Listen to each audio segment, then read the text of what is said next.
हिमालय की ऊंचाइयों में बसे इस गांव में आज हवा कुछ अलग ही अंदाज में बह रही थी, मानो कोई बड़ा बदलाव आने वाला हो।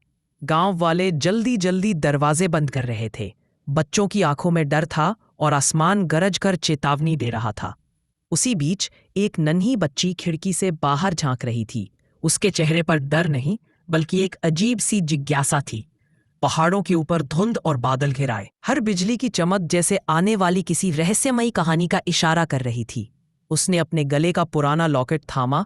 माँ की कही बात उसके कानों में गूंज रही थी, जब तूफान आए समझ लेना कि जादू करीब है। अनाया ने बिना देर किए निर्णय लिया, वह अपने पिता के लिए दवाई लाने जाएगी, चाहे रास्ता कितना भी कठिन क्यों न हो।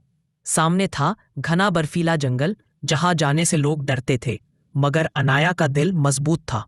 पेड़ों पर चमकते बर्फ के टुकड़े मोतियों जैसे। अनाया ध्यान से देख रही है, हर कदम सावधानी से रखना था। जरा सी चूक हुई तो नीचे बर्फीली गहराई थी। थकान के बावजूद उसके कदम रुकने का नाम नहीं ले रहे थे। अचानक सामने सुनहरी रोशनी फैली और उसमें प्रकट हुई एक अद्भुत परी। परी ने अपने हाथ में एक नीला पत्थर थाम रखा था, जो चांदनी सा चमक रहा था। अनाया की आंखों में डर से ज्यादा उस रहस्य को जानने की इच्छा थी। परी ने धीमे स्वर में कहा, डरो मत, मैं तुम्हारी मदद करने आई हूं। दोनों बर्फीले जंगल में एक अज्ञात रोशनी की ओर बढ़ने लगे।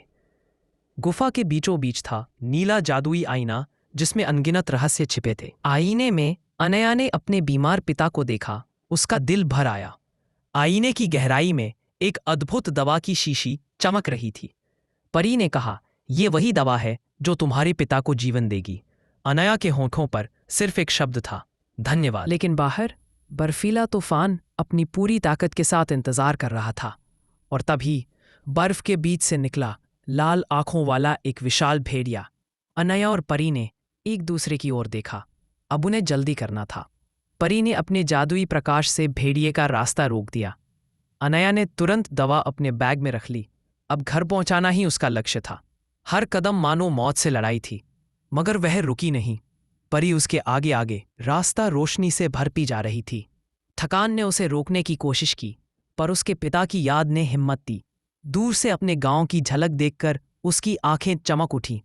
परी ने आखिरी बार मुस्कुराकर कहा, तुमने असंभव को संभव कर दिखाया। आखिरकार अनया ने अपने पिता को वह दवा पिला दी। कुछ ही पलों में उनके चेहरे पर जीवन की मुस्कान लौट आई। पूरा गांव अनया की बहादुरी का जश्न मना रहा था। आसमान में चमक रही थी, जैसे कोई कह रहा हो, शाबाश बेटी। अनया जानती थी, यह सफर हमेशा उसकी यादों में रहेगा।